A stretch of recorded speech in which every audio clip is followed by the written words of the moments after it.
자, 다시 이어서 하겠습니다. 자, 이제 법률행위 성립 요건으로서 당, 모구 세 가지 기억나죠? 당사자, 목적, 의사표시. 그 중에 먼저 당사자를 보는 겁니다. 그럼 이건 원래 시험범위 아닌 게 나오거든요. 그래서 이제 보충 자료를 같이 볼 겁니다. 일단 당사자란 권리의 주체란 말입니다. 즉 권리 의무 주체가 될 수 있는 거죠. 그러면 여기서는 먼저 자연인과 법인 두 명을 법에서 사람이랍니다. 자연인이 뭐죠? 뭐 TV에 나오는 텐트 치고 사는 사람이 아니라 우리처럼 숨 쉬는 사람, 숨쉬고 움직이죠? 이걸 자연인 그래요, 법에서. 그럼 법인은 무생물체죠? 로봇이에요. 우리 자연인이 편리하게 살기 위해서 만든 로봇 같은 인위적 단체를 법인이랍니다. 우리 같은 사람 자연인은 엄마 몸에서 태어났죠. 출생했을 때부터 맥박이 끊길 때까지 권리 의무를 주체가 됩니다. 하면 법인은 출생하려면 설립 등기 시부터 해산 시까지 권리 능력을 갖습니다. 그러니까 법인은 반드시 뭘 해야 탄생해요? 설립 등기 그리고 해산 시까지 권리 능력을 갖습니다.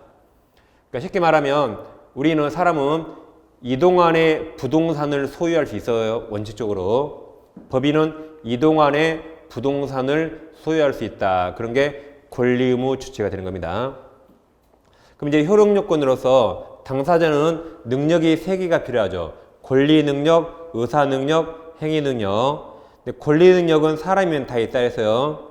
의사 능력 없는 사람을 의사 무능력자 했죠. 지금부터는 행위 능력을 결하는 사람, 그 자리를 제한 능력자라죠. 그걸 공부하겠습니다. 그래서 다시 행위 능력을 결하했다. 그 자리를 제한 능력자. 그럼 여기 세 가지가 있거든요. 여기 용어가 처음에 좀 어렵습니다. 먼저 미성년자가 있고, 다음 좀 어렵죠? 피한정 후견이 있고, 그 다음 피성년 후견이 있습니다. 원래 시험범위 아니에요. 이 정도는 아셔야 됩니다. 자, 그럼 먼저 미성년자 봐볼게요. 법제 4조 성년인데 사람은 만 19세입니다. 만 19세로 성년에 이르게 된다. 그러니까 19세부터 성년이죠? 그럼 19세 미만, 18세까지 미성년자입니다. 근데 주의할 게 법마다 미성년 나이가 서로 달라요. 법마다 다릅니다. 민법을 포함한 대부분의 법들은 19세부터 성년이 되고 19세 미만이 미성년입니다. 다음 제5조에서 미성년자 능력이 나오는데 자 1항 미성년자가 법률행위하면은 누구 동의 돼야 돼요? 법정대리인.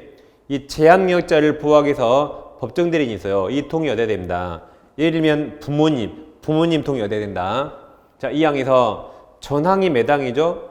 1항이죠. 전항 규정에 위반한 행위란 법정대리인 동의 얻었다, 얻지 않았다? 얻지 않은 행위는 뭐 할 수 있어요? 취소할 수 있다고 규정합니다. 그러니까 미성년자는 법정대리인 동의 얻었잖아요?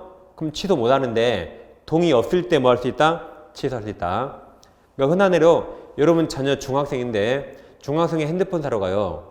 그럼 핸드폰 가게에서 뭐 받으라 그래요? 부모님 동의해서 받으라 그래요. 동의 없으면 핸드폰 매매 취소당하거든요.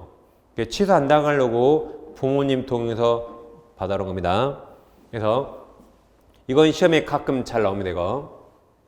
그 다음 이제 제12조가 보세요. 한정후견 개시심판. 자 1항 가정법원은 질병장애인도령 그 밖의 사유로 한 정신제약으로 사무 처리할 능력이 부족하죠. 즉 좀 약간 맛이 갔다.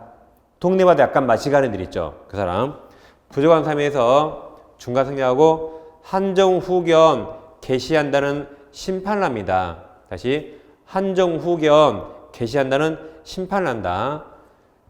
그럼 그 심판 받은 자를 받았다가 수동이죠? 수동이라 여기 피를 써서 피한정후견인 그래요. 다시 한정후견 개시 심판 받은 자를 말한다. 피를 써서 피한정후견인. 그럼 시험에 안 나오지만 이자의 법정 대리인은 피를 빼면 돼요. 피를 빼면 한정후견인, 후견인이 뒤에서 돌본단 말이죠. 그래서 법정 대리인은 한정후견인, 피를 쓰면 그 모질한 놈. 아무튼 취소사입니다. 그 다음 자 밑에 구조가 있어 구조. 자 구조는 성년후견개시 심판인 1항 가정법원은 질병장애 노령 그 밖의 사유로 인한 정치제약으로 사무처리할 능력이 지속적으로 결여를 했죠. 그러니까 완전히 마시간 거예요. 완전히 마시간 사람에 대해서 중간생략 성년후견 개시의 심판을 합니다. 그러면 그 심판 받은 자를 뭐라 그래요? 피성년후견이. 그럼 법정 대리인을 뭐라 불러요? 피를 빼면 성년후견이 그래 부릅니다. 그래서 아무튼 자 이자들은 다 취소 사유인데 그럼 이 두 사람 비교해 볼까요? 이 두 사람 법정에서 이 차이점 얘기죠. 얘는 능력이 좀 부족 맛이 같다 약간 얘는 지속적 결여 완전히 맛이 같다 이 차이예요. 그럼 공통점은 둘 다 뭘 받아야 한다? 심판을 받아야 돼요. 그러니까 맛이 같더라도 심판을 안 받으면 능력자예요. 심판까지 받아야 이런 제한 능력자가 되고 취소 사유가 되는 겁니다. 자, 그 다음. 자, 여러분, 자료 뽑으셨나요? 그 자료 뽑으시면, 여기 민법 보충사항 이런 거 있거든요. 이거 뽑으세요. 이건 이제 우리가 계속 보는 겁니다. 책에 꽂아두시고 수업 시간 내내 보는 거예요. 이거. 자, 한 장 넘기면 보충 1번 나오거든요. 보충 1번 나옵니다. 그 지금 방금 단 거예요, 능력. 그 보충 1번에 제목에 딱 동그라미 치시고 다 읽어보세요. 그 다음 이제 책에서 확인합니다. 책으로 오세요. 자, 기본서는 25페이지 오세요. 기본서 25페이지. 그럼 제일 밑에 네모 2번 권리주체가 있습니까? 찾으셨죠? 그럼 넘겨보시면 넘깁니다. 파랑색 1번 권리주체. 제가 책을 읽으면 무조건 밑줄을 하라 했죠? 자, 양가로 1번 권리 누리는 주체는 자연인 동그라미 그 다음 법인 동그라미 법인은 나눈다. 양가로 2번 자연인은 생존하는 동안 권리 의무 주체가 된다. 양가로 3번 법인은 자 설립 등기 동그라미 등기를 마친 데부터 법인은 다음 해산 동그라미 해산 시까지 권리 의무 주체가 된다. 아래 파랑색 2번 파랑색 2번 거기 양괄호 1번 권리 능력 있습니까? 밑에 두 줄만 체크. 두 줄 체크했나요? 그럼 둘째 줄 어디까지 보란 말일까요, 제가? 둘째 줄 어디까지? 그렇죠. 마침표까지, 마침표. 마침표 어디가 있어요? 보유하게 된다까지 보란 말입니다. 즉, 사람이면 누구나 권리 능력 있어요. 완전 정신 나갔더라도 식물인간도 사람으로 맥박이 뛰면 다 권리 능력 있다. 다음, 양가로 2번 의사 능력 있습니까? 그 왼쪽에 세 줄 다 체크하세요.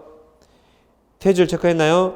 그럼 셋째 줄에 무효의 동그라미. 아까 의사 무능력자행위 무효라고 한 겁니다. 양가로 3번 행위 능력 있죠? 바로 밑에 두 줄 체크. 자, 보세요. 양가로 3번 행위 능력에서 그 밑에 파란색 3번 제한 능력자 있죠? 여러 개 살펴. 그래서 이 파란색 3번은 양가로 3번과 이렇게 걸린 겁니다.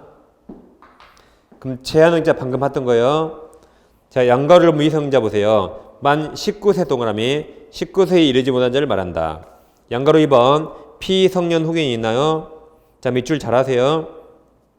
질병이나 장애 노령 같은 정신적 제약으로 사무 처리할 능력이 자 지속적 결여 동그라미 완전히 마시 같다. 결여된 사람 자 의로서까지 밑줄 의로서까지 밑줄 했죠? 그 펜 띄세요. 자 그 줄 제일 끝에 가정법원의 밑줄 가정법원에 의해서 피성년 후견이 개시된 자 써요. 심판받은 심판. 같은 말입니다. 개시했단 말이 심판을 받았으니까 개시했단 말이에요. 된 자를 말한다. 오른쪽 페이지. 양가로 3번 피한정 후견이 보세요. 자, 질병이나 장애 노령 같은 정신제약으로 사무처리 능력이 부족의 동그라미. 부족한 사람으로서 여기까지 밑줄 했죠. 자, 그 아랫줄 그 아랫줄 끝부분에 가정법원 보여요? 가정법원에 의해서 피한정후견이 개시했습니다. 또 심판을 받았으니까 개시한 거죠. 개시한 자를 말한다. 양가로 4번 제한의적 법률행위는 절대적 그다음 취소 동그라미 취소 사유이다. 지금까지 당사자 능력을 봤습니다. 그다음 밑에 큰 3번 권리변동 보셨죠? 네, 뒤로 가면 돼 이제. 뒤로 쭉 가세요. 그럼 이제 42페이지 그쪽으로 오시면 돼요.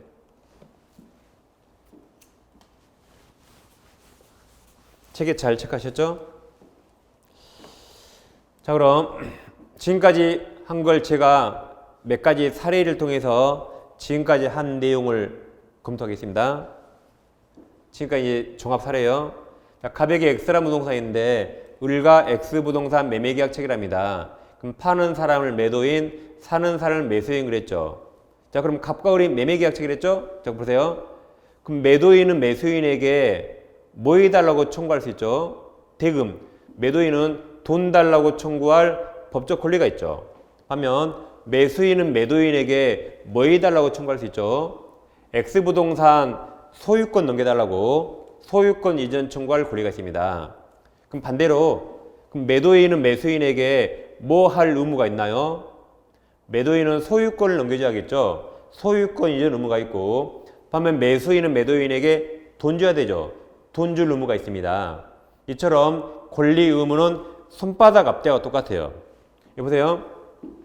소유권에 관한 한 누가 권리자죠? 소유권에 관해서는 매수인이 권리자, 매도인이 의무자입니다. 그 다음에 여기 돈에 관해서는 누가 권리자예요? 매도인이 권리자, 매수인이 의무자죠. 이렇게 손바닥 앞뒤와 똑같습니다. 자, 그럼 여기서 갑과 을이 매매계약 체결했죠. 그럼 이 매매는 유효입니까? 무효입니까? 지금 갑과 을이 매매했잖아요. 그럼 1번 유효다, 2번 무효다, 3번 아직 잘 모른다. 지금 3번이라 했죠. 땡, 틀렸어요. 유효예요, 유효. 자, 법률행위 있잖아요. 그럼 아무 말 없으면 아까 주황색 효력 요건을 다 갖춘 거예요. 아무 말 없으면. 그러니까 유효입니다. 이게 무효나 취소 사유가 없잖아요. 그 원칙 다 유효예요. 다시 이 그림에서 무효라든가 취소 사유가 없죠. 그 원칙 다 유효입니다. 아직 잘 모른다가 아니라 유효. 그럼 여기는 완전 정상이라 뭐 법이 관여할 게 없죠. 을은 돈 주고 갑은 소유권 주고 헤어지면 끝나니까 법에서 관여할 일이 없어요. 그 다음 다른 사례. 갑부동산은 을과 임대차입니다. 그럼 빌려준 자를 임대인, 빌려 사용한 임차인. 그러면 임대인은 을에게 뭐 해달라고 청구할 수 있죠? 월세가 차임 달라고 청구할 권리가 있고, 그럼 임차인은 임대인에게 뭐 해달라고 청구할 수 있죠? 이 부동산 내가 사용한다고 목적물 넘겨달라고 목적물 인도 청구할 권리가 있어요. 이제 반대로 그럼 임대인은 임차인에게 뭐 해줘야 되죠? 이거 목적물 인도해줘야겠죠. 내 거지만 내가 사용 못하고 을에게 넘겨줘야 할 의무가 있어요. 반면 임차인 월세가 차임, 월세 줄 의무가 있습니다. 그렇죠? 그러면 갑과 을이 임대차 했죠. 그럼 유효입니까? 무효입니까? 1번 유효다, 2번 무효다, 3번 아직 잘 모른다. 유효. 법률행위 했잖아요. 그럼 아무 말 없죠. 무효라든가 취소 사유가 없잖아요. 그럼 원칙 유효입니다. 그럼 갑은 목적물 넘겨주고 을은 월세 주면 끝나는 거죠. 법이 관여할 필요가 없어요. 그죠? 근데 아까 우리가 무효했습니다. 아까 무효했어요. 어떤 게 무효라면 처음부터 효력 없죠. 이행 전에 이행할 필요 없고 이행 종무합니다. 이행했을 때 부당인득 반환 청구할 수 있는데 하필 무효가 좀 이따 볼 103조 104조 무효라면 이행했더라도 반환 청구할 수 없죠. 이것을 불법은 무효라고 부릅니다. 예를 들어볼게요. 가백의 X부동산 을과 매매계약 체결합니다. 그럼 매도인은 무슨 의무? 소유권 넘길 의무. 매수인은 돈 줄 의무가 있어요. 근데 매매계약 체결할 당시에 갑이 의사 무능력 상태로 매매했대요. 완전 정신이 갑자기 나갔어요. 완전 정신이 없는 중증 환자가 됐다. 예를 들면 그래서 정신이 나간 상태로 매매계약 체결했다. 그럼 이제 무효사유가 써 있잖아요. 그때 이게 무효가 되는 겁니다. 무효. 그러면 아직 둘 다 무효니까 둘 다 이행 전이라면 둘 다 서로 이행할 필요 없어요. 그래서 갑도 소유권 이행할 필요 없고 을도 돈 줄 필요 없어요. 그냥 헤어지면 끝나는 겁니다. 근데 이행했다 해보세요. 갑이 내가 능력이 없는 상태였지만 이제 능력이 되돌아왔어 이제. 그러니까 내가 한 약속을 지켜야 되는 줄 알았어요. 그래서 갑이 을에게 등기를 넘깁니다. 소유권 등기 넘겼어요. 을은 돈 줬습니다. 근데 오늘 학원 다녀온 친구가 야, 너 무효인데 뭐 하려고 이행했어? 무효인데 이행했으니까 다시 가서 받아와 그러더라고요. 그럼 받아올 수 있나요? 예, 받아올 수 있습니다. 괜히 이행했죠. 그래서 갑도 부당이득 반환 청구해서 등기를 회복해 가고 을도 부당이득 반환 청구해서 돈 받아갑니다. 즉 만나기 전 상태로 되돌린 거예요. 이처럼 어떤 게 무효라면 이행 전에 둘 다 이행할 필요 없죠. 죄송합니다. 근데 이행했다면 둘 다 부당이득 반환 청구할 수 있다. 이게 무효 효과입니다. 이번에 이제 취소예요. 어떤 건 취소할 수 있다면 일단 유효인데 여긴 취소할지 말지 선택한다 그랬죠. 자, 예를 들면 갑이 고등학생, 고딩 미성년자요. 미성년인데 할아버지가 돌아가실 때 손자 갑에게 5억짜리 부동산 하나 주고 가서요. 5억짜리. 근데 이 새끼가 완전히 까졌어요. 폭주적이에요. 술도 잘 마십니다. 완전히 까졌어요. 부동산이 생기잖아요. 옳거냐고 을에게 엄마 몰래 법정 대리인 동의 없이 팝니다. 엄마 몰래 팔았죠. 그럼 매도인은 소유권 등을 의무가 있고 매수인은 돈 줄 의무가 있어요. 근데 이 매매는 법정 대리인 동의 없잖아요. 그럼 무효입니까? 취소입니까? 취소할 수 있다. 취소. 근데 여기는 취소할지 말지 선택하는 겁니다.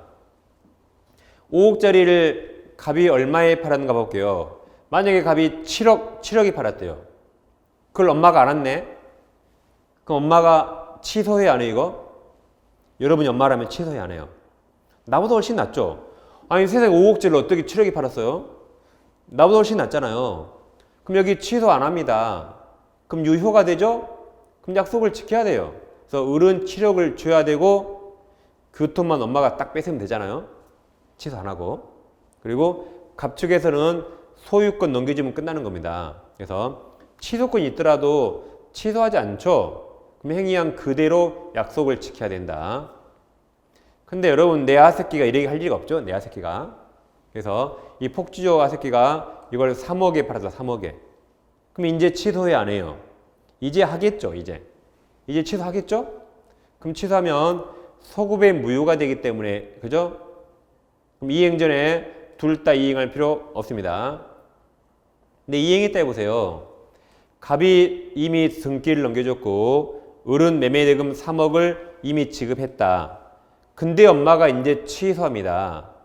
그럼 이행했으니까 부당이득 반환해야겠죠. 그러면 갑 측에서는 다시 등기 반환에 갑니다. 다시 등기 회복에 가요. 그럼 을도 내 돈 내놓으라고 반환 청구할 수 있어요. 근데 이게 엄청난 특징이 있는데 다음 주에도 하겠지만 갑은 제한 능력자죠. 제한 능력자는 부당이득 반환할 때 현존이익만 반환합니다. 다시 제한 능력자는 부당이득 반환할 때 뭐만 현존이익만 반환해요. 그래서 갑이 까져서 3억어치 다 술 마셨다. 유흥비로 다 탕진했다. 그럼 10원도 안 남았죠. 그럼 10원도 안 줘도 돼요. 근데 등기는 뺏어옵니다. 10원도 안 주고 등기를 뺏어와요. 그럼 뭘 억울합니까? 을 억울해요? 안 억울해요. 아까처럼 5억짜리 7억에 샀으면 취소 안 하거든요. 너 왜 엄마 몰래, 엄마 동의 없이 이렇게 싸게 사? 왜 그런 거야? 이자를 해야 할 의도가 있잖아요. 그러니까 얘가 더 나쁜 사람이에요. 그러니까 너 엄마 몰래 이렇게 싸게 사지 마라 이 말이에요. 싸게 사서 취소 당하잖아. 그럼 잘못하면 너만 못 받아와요. 잘못하면. 이렇게 제한 능력자를 보호하는 겁니다. 근데 이제 갑이 3억을 받았잖아요. 요즘 코로나 때문에 술집이 9시에 문 닫았잖아요. 그래서 1억밖에 못 썼다. 1억밖에. 그럼 2억 남았죠. 그럼 2억을 주는 거예요. 2억. 근데 이번에는 어린애가 3억을 큰 돈을 받으니까 막상 마음이 막 떨려요. 통장에 그대로 모셔놨다. 그때는 3억 그대로 주는 겁니다. 유흥비같이 탕진했을 때 현존력이 없는 거예요. 이처럼 아무튼 이자를 보호한다. 그러니까 또 애들도 술도 잘 마셔야 돼요. 때로 이득도 있습니다. 그래서 무효사유와 취소가 어떻게 되는가 제가 사례를 통해서 예를 들었습니다. 자, 그럼 이제 다시 법률행위 성립 요건은 당모고 당사자 목적 의사표시 있죠. 그죠? 아까 했습니다. 이렇게. 그럼 지금까지 인제 여기까지 했어요.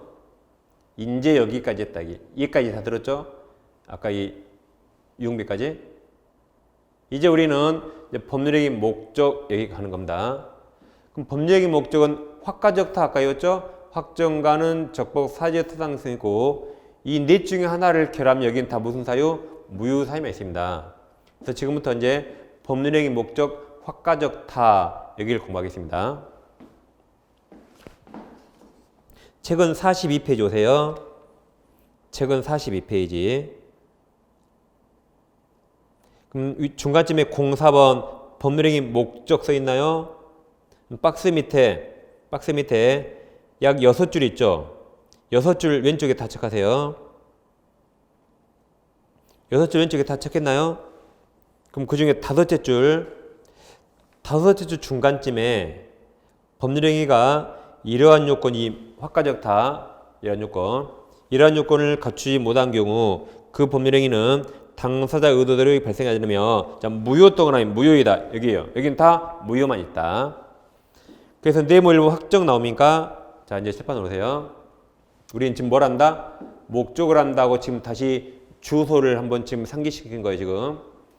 자, 목적 확정성이 있는데 보세요. 확정성은 일단 법률행위 목적을 확정 가능하면 유효인데 확정 가능성조차 없다면 그때 무효가 되는 겁니다. 예를 보면 간단해요. 자, 가백에 X토지, Y토지 나란히 있어요. 우리 뭐라 그러냐면 둘 중에 하나 3억에 사기로 했다. 둘 중에 하나 3억에 사기로 이렇게 했다 해보세요. 그럼 잘 보세요. 둘 중에 하나 사기로 했죠. 그럼 도대체 목적물이 X인지 Y인지 알아요? 몰라요? 점쟁이도 몰라요. 그러면 지금 이 매매는 목적물을 확정할 가능성이 아예 없죠. 그럼 이건 무효가 돼요. 무효가 됩니다.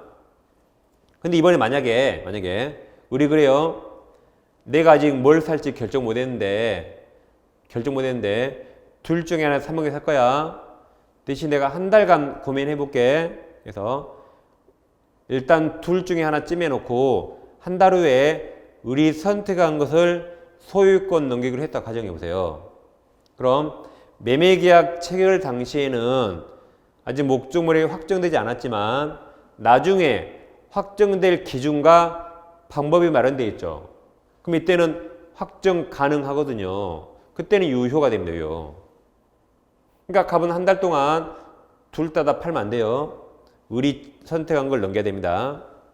근데 처음처럼 그냥 막연히 둘 중 하나 뭐 어떤 건지 모르죠? 그때는 무효가 돼요. 그래서 주의합니다. 목적은 법률행위 시에 꼭 확정될 필요가 없어요. 그 후라도 확정될 기준과 방법이 있으면 유효가 됩니다. 그럼 자, 네모 1번 확정성이 있습니까? 바로 밑에 네 줄 다 왼쪽에 체크하세요. 그 오른쪽 페이지 핵심 판례 있죠? 뭐 시험이 나오면 그밖에 안 나옵니다. 그럼 자, 판례도 다 있는 게 아니에요.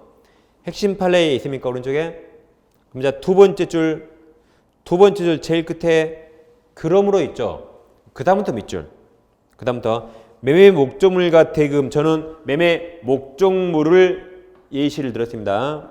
다시 매매 목적물과 대금 반드시 그 계약 당시 구체적으로 다음 확정하여야 한다. 틀려요. 확정해야 한 건 아니고 이를 사후에라도 구체적으로 확정할 수 있는 방법과 기준이 정해져 있으면 족하다 씁니다. 족하다에 유효하다. 족하다가 유효하단 말이에요. 근데 그조차 없다면 무효가 된단 말이죠. 그 다음 가능 나옵니까? 자, 칠판 오시면 가능 반대가 불가능 불능입니다. 불능은 두 가지가 있어요. 원시적 불능과 후발적 불능. 원시적은 처음부터 불가능이나 무효가 되고 후발적은 나중에 불가능이죠. 그럼 처음에는 가능했단 말이죠. 이것을 유효로 다룹니다. 그러면 이건 시험은 불능, 무효 안 틀리겠죠? 불능이 유효라 틀려도 이걸 틀리니까 시험에 이걸 냅니다. 그래서 외우세요. 휴 이렇게 휴 외워요. 그럼 이건 자동 무효가 되는 거죠. 뭐 예는 간단합니다. 자, 가백의 X라는 별장이 있는데 우리가 매매 계약책이랍니다. 매매를 1월 10일 날. 근데 별장은 그저께 별장이 없어졌다. 그저께. 그럼 매매 계약 당시 이미 별장을 넘길 수 없죠. 이게 원시적 불능이에요. 그럼 원시적 불능은 무효가 되는 거죠. 자, 그럼 원시적 불능 무효죠? 그럼 매매 계약은 성립했어요, 안 했어요? 했다. 성립도 안 하면 무효 취소 논할 수 없다 그랬죠. 성립했지만 효력이 없는 겁니다. 단계를 잘 안 오시라서요. 후발적은 뭐 날짜만 바꾸면 되겠죠? 그래서 갑 별장을 일가 매매 1월 10일 날 했어요. 근데 별장이 그로부터 5일이 없어졌다. 그럼 이때는 이행했으니까 후발적 불능. 그럼 유효가 됩니다. 자, 책으로 오세요. 네모 2번 가능성이 있습니까? 43페이지. 밑에 박스에 2개 패스하고 제일 밑에 파란색 1번 가능과 불능의 판단이 있습니까? 그럼 양가로 1번 왼쪽에 두 줄 다 체크하세요. 그리고 두 번째 줄에 사회통념 동그라미. 항상 법은 사회통념이에요. 물리적, 수리적이 아닙니다. 그러니까 가능, 불가능은 물리적이 아니라 사회통념.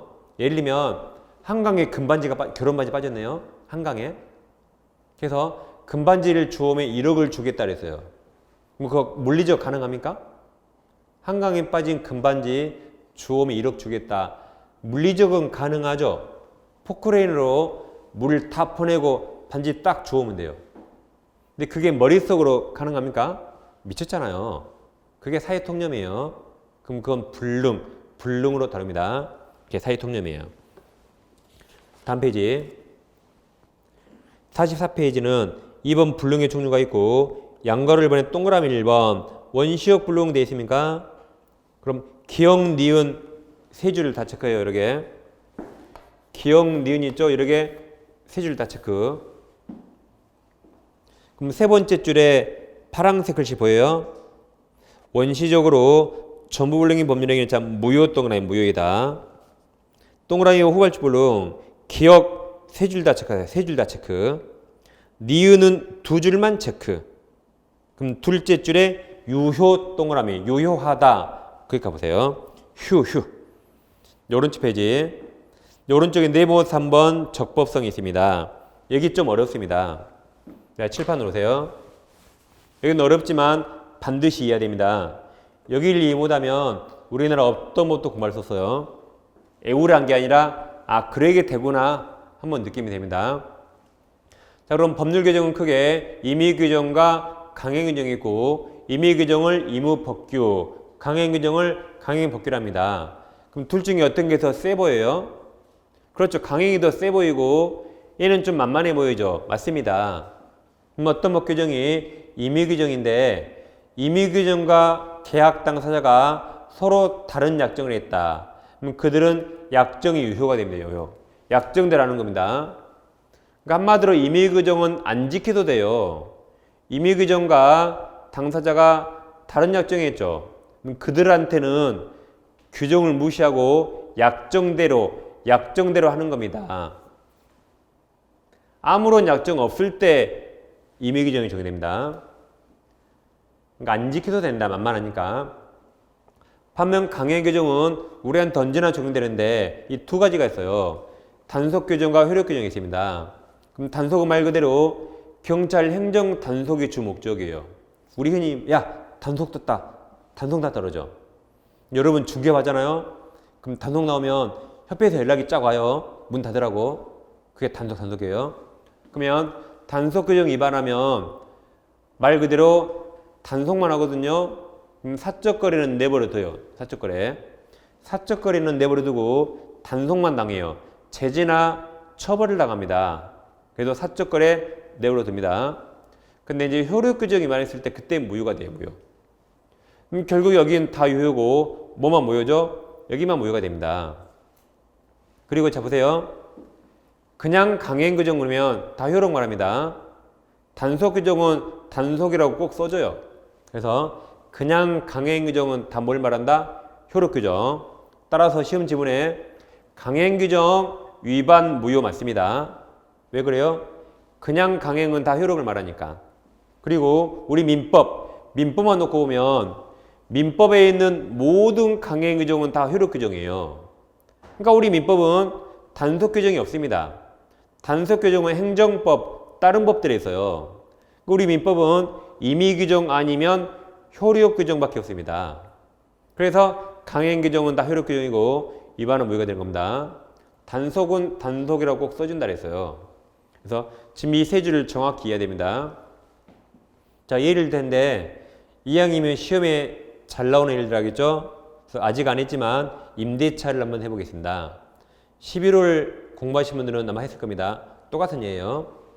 자, 일단 처음에 헷갈리니까 처음에 아직 우리가 공부 많이 안 했잖아요. 임의규정은 계약법 규정은 대부분 임의규정이에요. 반면 물권법은 대부분 강행규정이다. 이렇게 큰 틀을 일단 그렇게 기억하면 돼요. 근데 아닌 것이 있는데 그 예외를 나중에 외우는 겁니다. 자, 그럼 예를 듭니다. 가백의 X동산을 을과 임대차 계약 체결합니다. 임차인이 목적물의 비용을 지출했어요. 그럼 임차인은 내 물건 아니죠. 간 물건에 비용을 들였죠. 그럼 임차인은 그 비용 달라고 임대인에게 청구할 수 있어요. 그게 우리 민법 626조가 됩니다. 근데 보세요. 근데 갑과 을이 임대차 할 때 뭐라 그랬냐면 임차인 너 비용 청구권 이게 포기예요. 배제. 포기 안 하면 임대차 안 한대요. 그래서 비용 청구 배제 약정하면서 임대차를 체결했습니다. 그럼 자, 법에서는 비용 청구할 수 있다고 그랬는데 당사자들은 비용 청구권 포기하기로 했죠. 그럼 이 약정이 유효일까요? 무효일까요? 만약 이게 유효라면 임차인은 비용 포기해야 돼요. 근데 만약 이게 무효라면 비용 청구할 수 있는 겁니다. 그러면 이게 유효인가 무효인가는 이 법조문에 달렸어요. 이 626조가 만약에 이게 임의규정이라면 다른 약정 유효가 되거든요. 그럼 이거 유효예요.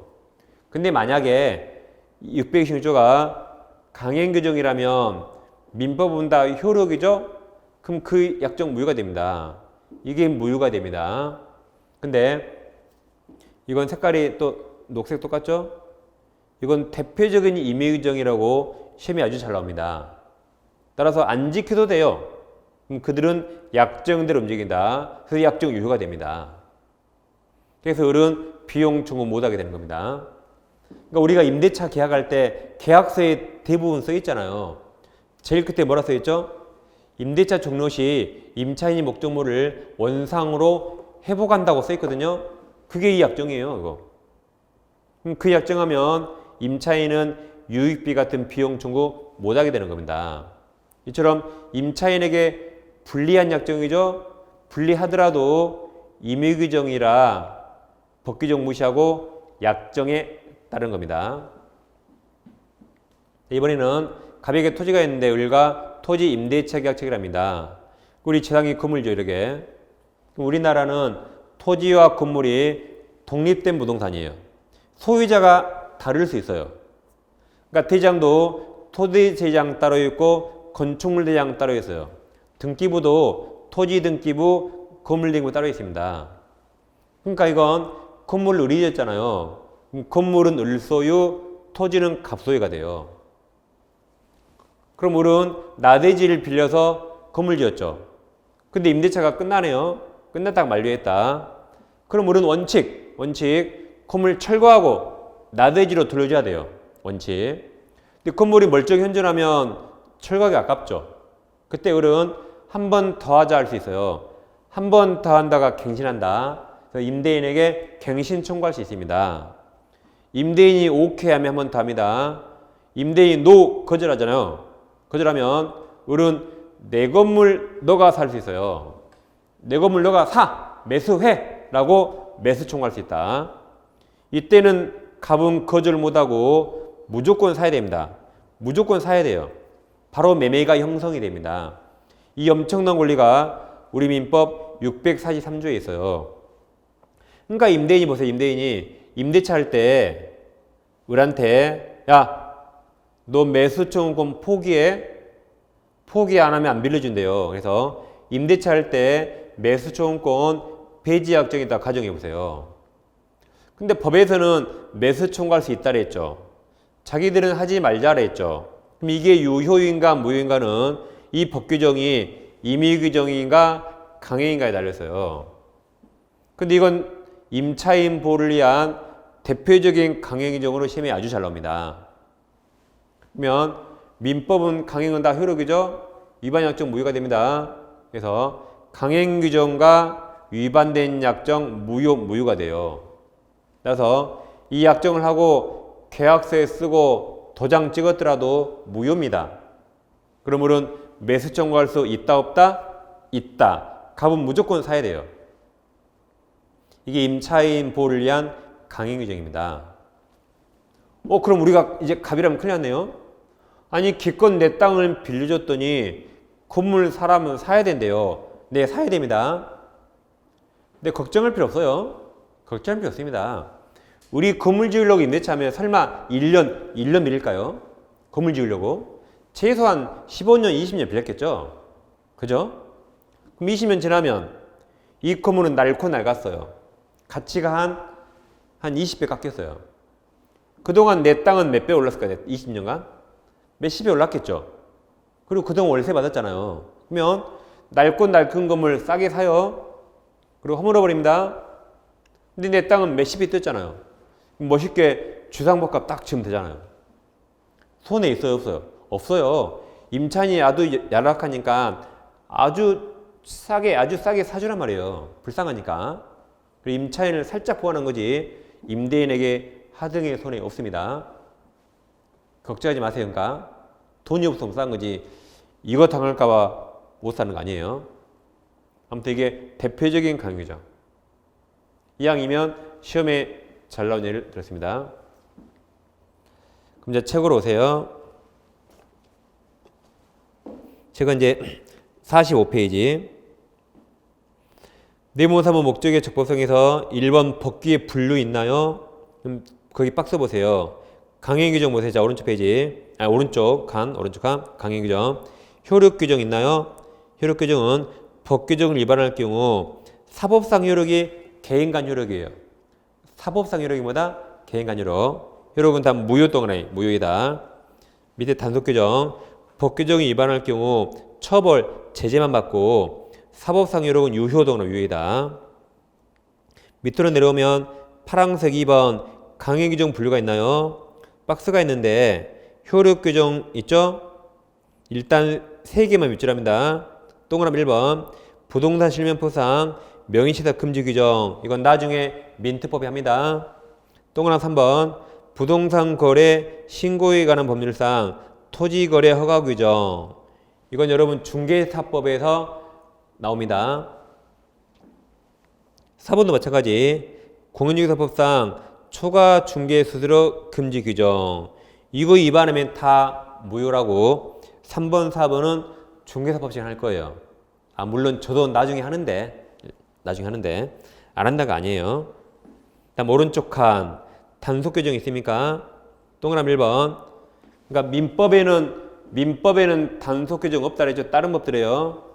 그럼 동그라미 1번 부동산 등기 특별조치법, 민법이 아니죠. 이 법은 여러분들이 등기법하고 중개사법 시간에 나와요.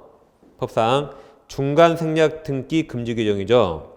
동그라미 2번 국민주택의 전매 제한하는 규정. 그럼 동그라미 2번을 먼저 보면 2번 2번이 뭐예요? 전매 제한. 지금 여러분 아파트 분양권 있죠? 아파트 분양권 원래 거래할 수 있습니다. 근데 예외적으로 분양권 전매 제한적이 있어요. 전매가 뭐예요? 전매? 전할 전자. 다시 판다. 다시 판다. 예외적으로 전매 제한적이 있어요. 여기서는 원래는 분양권 팔면 안 되죠? 2년이라면 2년. 2년간 팔면 안 되죠? 근데 실제는 팔아요, 안 팔아요? 엄청나게 팝니다. 엄청나게 팔아요. 그럼 이 사람들은 처벌되거든요. 그래도 사적 거래 유효예요. 그냥 매매는 유효로 그냥 내버려 둬요. 대신 처벌하면 되니까. 이걸 일일이 무효로 하면 법률관계가 복잡합니다. 그러니까 유효로 내버려 두고 그냥 심한 놈은 잡아서 깜빵에 넣으면 되잖아요. 그런 걸 단속 규정. 그게 동그라미 2번이고 동그라미 1번이 중간 생략 등기 그랬나요? 자, 칠판 봐보세요. 일단 문제 하나 풀게요. 자, 죄송합니다. 문제 하나. 문제 하나 풉니다. 자, 민법 규정보다 임차인에게 불리하게 그 내용을 약정. 잘 보세요.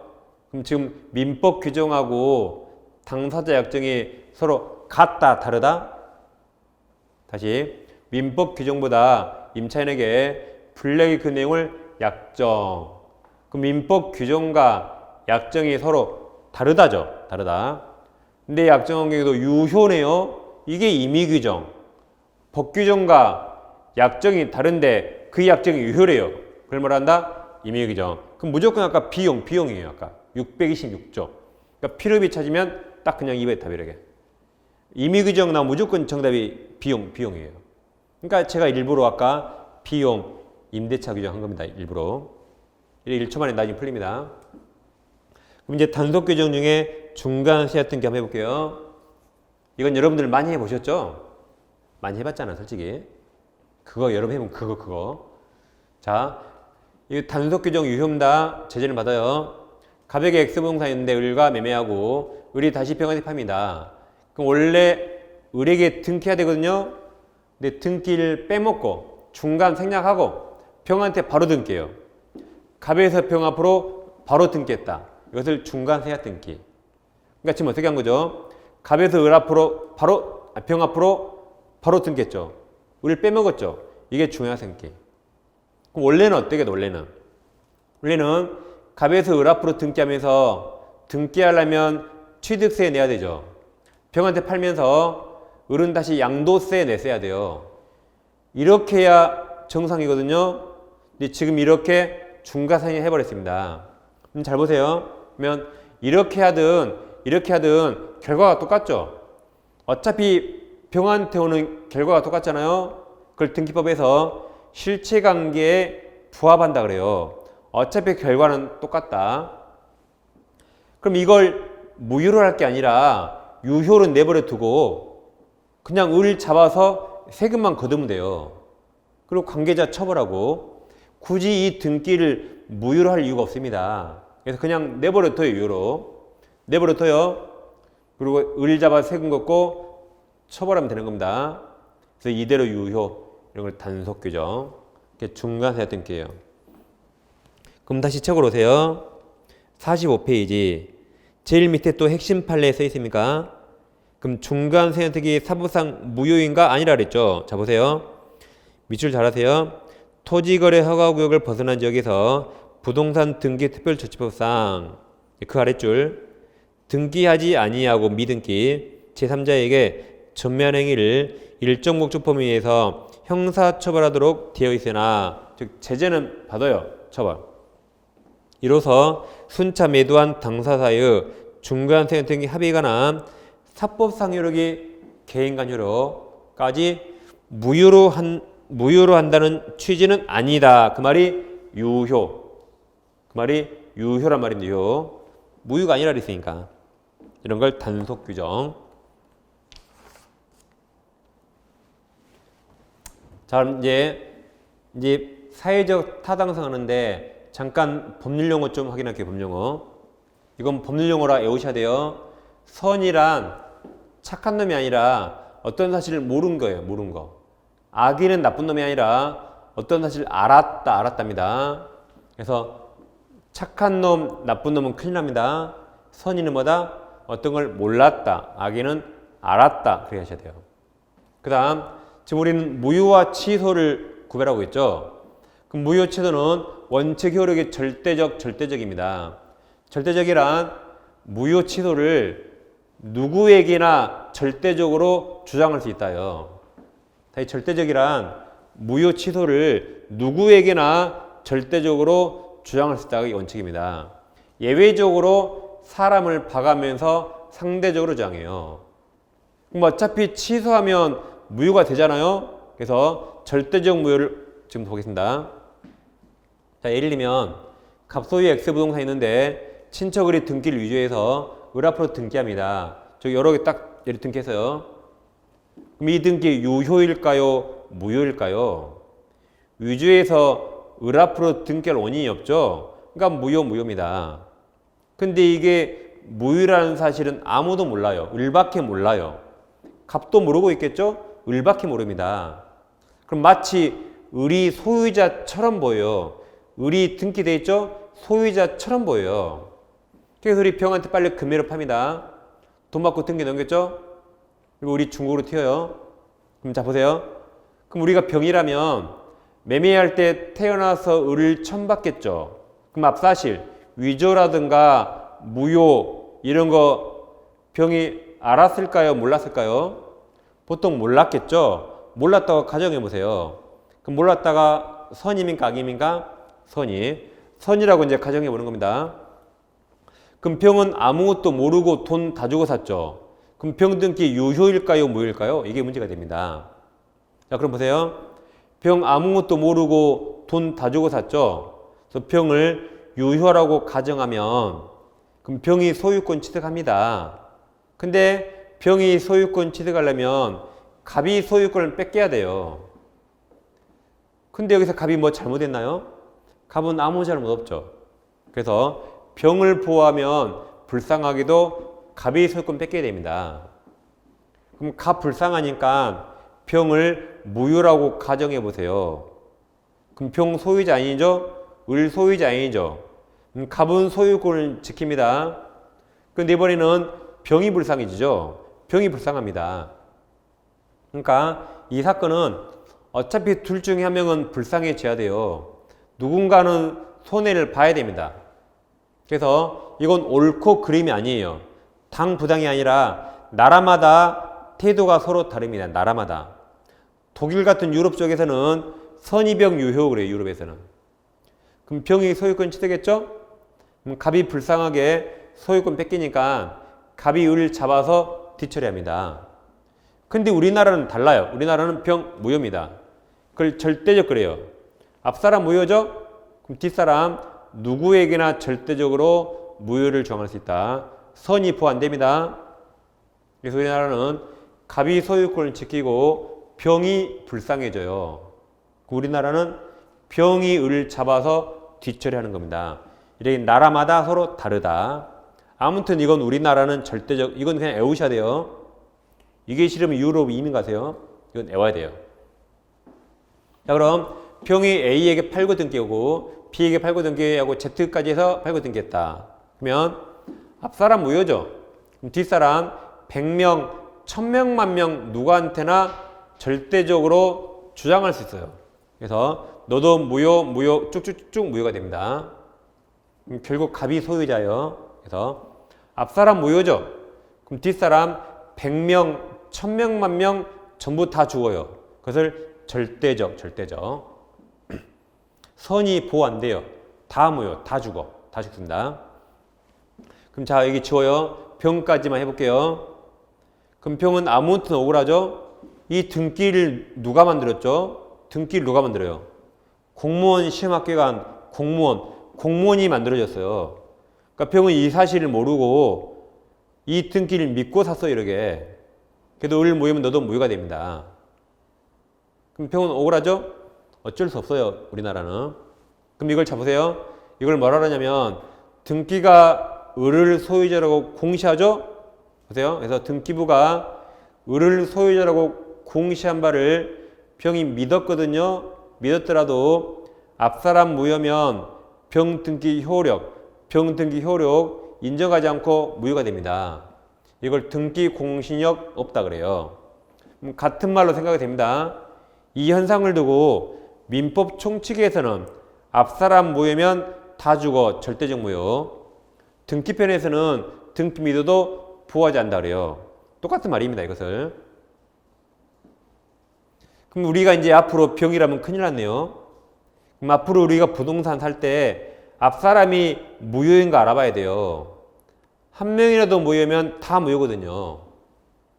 근데 그 말은 맞습니다. 근데 우리가 현실적으로 앞등기가 무효인가 알아볼 수 있나요?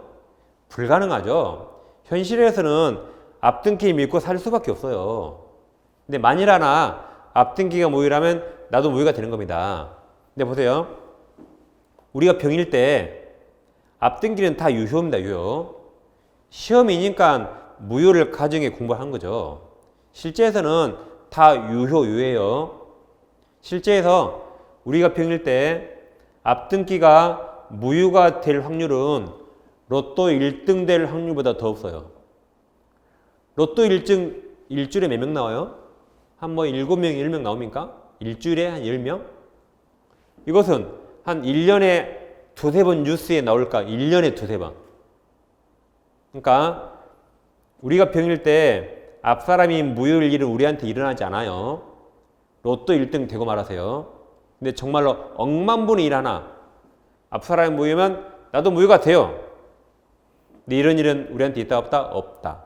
우리 등기를 믿고 살 수밖에 없어요. 정말로 재수없게 무효면 무효가 되는 겁니다. 그걸 절대적 무효. 여기까지고 이제 법률행위 목적 확가적 타 필요하죠? 10분 쉬가시고 사회적 타당을 공부하겠습니다.